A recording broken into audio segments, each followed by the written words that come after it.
Speaking of quarterbacks, Mel Kiper Jr. released his QB rankings for the 2026 NFL draft class. These rankings are based solely on talent, according to Kiper. Headlining the list is Fernando Mendoza, who is expected to go first overall to the Raiders. Here's Mel on the development, or lack thereof, of quarterbacks. I don't think they'll ever learn. I think it's so impatient now. It's so much pressure, so much scrutiny. Unrealistic expectations are going to destroy these young quarterbacks every year. And they get destroyed. They move on. They find a home where they're kind of off the radar, like Mayfield was, like Darnold, Daniel Jones. There's going to be more because I don't think this league's going to learn anymore. I really don't. I think this is about immediate return on your investment, immediately play at a high level, regardless if there's great talent around you. It's all on the quarterback. The things I'm hearing about these young quarterbacks and the way they're being scrutinized, to me, in one word, is disgusting. Disgusting, a strong word from Mel Kiper Jr. We're not even to April yet. Mike Tannenbaum and Dan Graziano joins us here on First Take. What's going on, S.A.?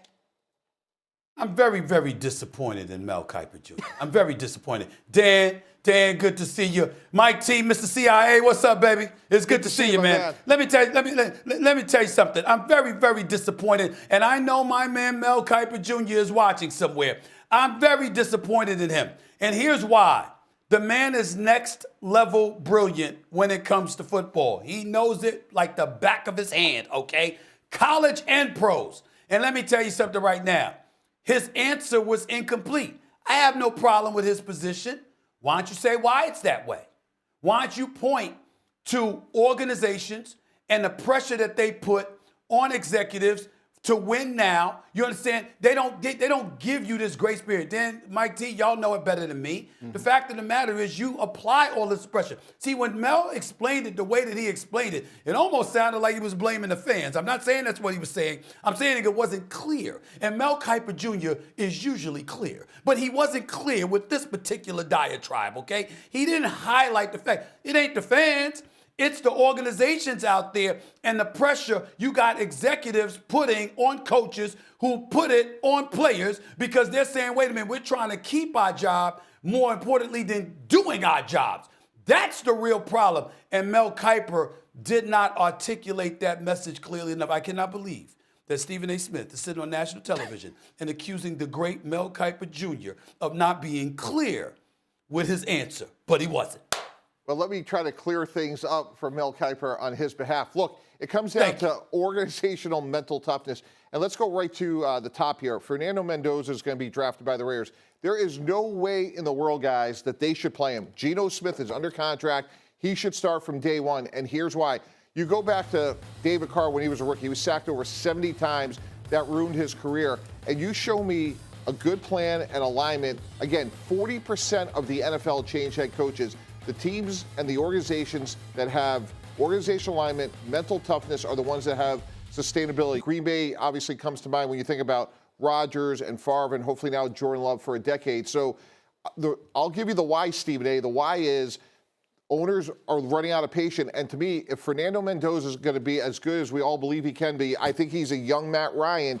Give him time to develop. There's no reason to rush the guys to play. You know, a recent example was Patrick Mahomes. He sat all but one game behind Alex Smith. How'd that turn out? So to me, Sam Darnold is the most recent example of quarterback development's never in a straight line.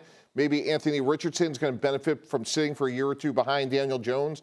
But to me, when we were at the Jets, when you covered us, Stephen A., we drafted Chad Pennington. He sat behind Vinny Testaverde. So I am 100% with you.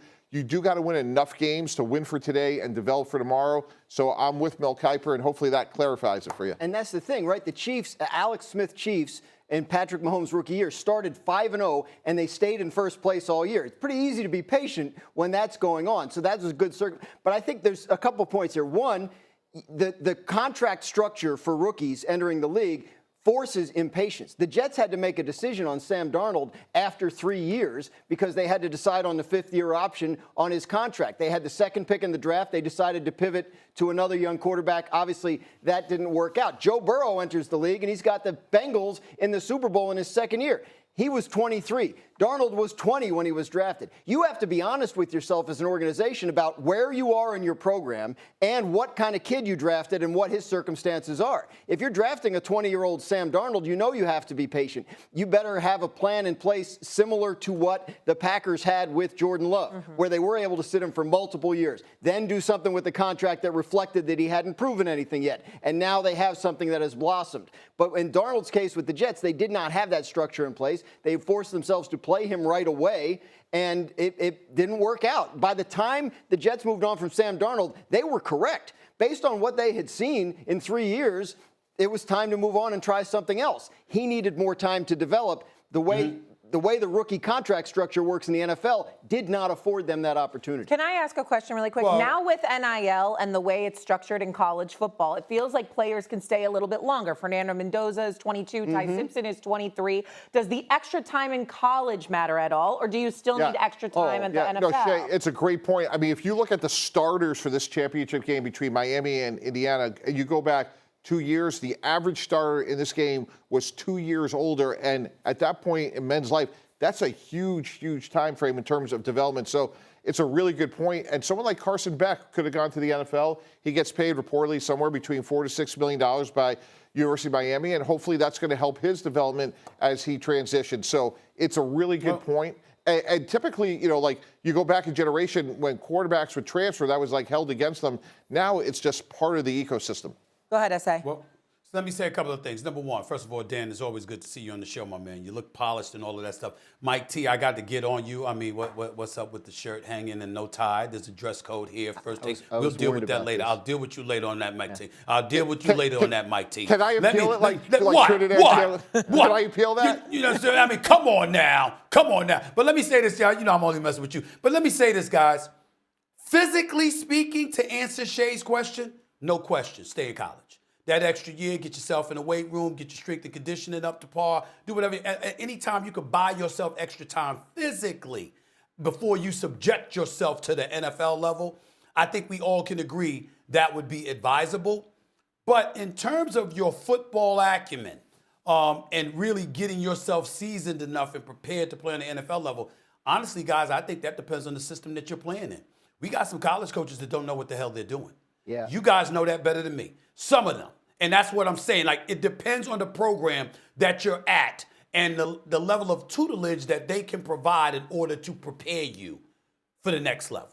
And that's why I think the transfer stuff helps. If you look at last year's draft class and the success guys like Jaden Daniels and Bo Nix and now Drake May have had sort of right away, you know, not Drake May, but in those other two cases, they played for multiple different programs in multiple different systems. And they started for 6 years, Daniels and Bo Nix. So you are coming out better prepared. And I think the exposure to those different kinds of coachings, those different kinds of offenses, sets these guys up pretty well. Now, we may be living in exceptional times. There aren't going to be guys that spent 6 years as college starters. Obviously, there was COVID and there's all these other issues that produced that. But as a result of having played that length of time in college, started for that many years in college, and being exposed to different concepts, I think some of those guys have come in more ready than guys in years past.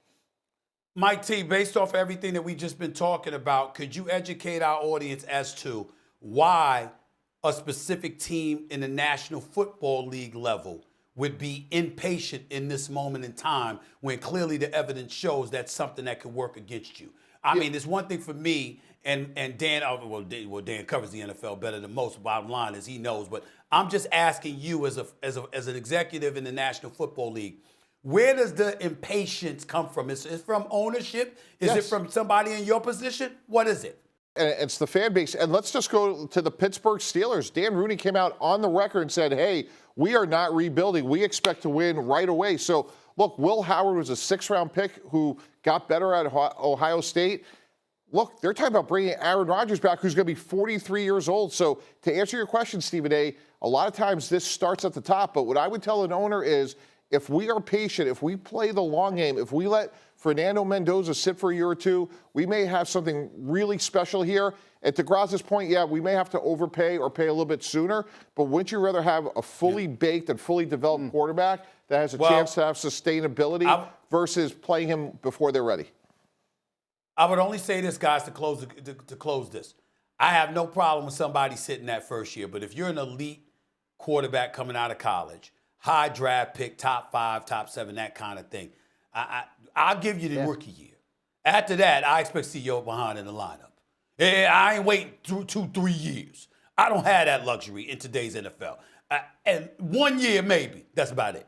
Yeah. That's me. And you'd have to be fully transparent with the fan base, too. Like, listen, we are not going to see him for a year because, Yes. the minute that starting quarterback makes a mistake, they'll be chanting for that rookie.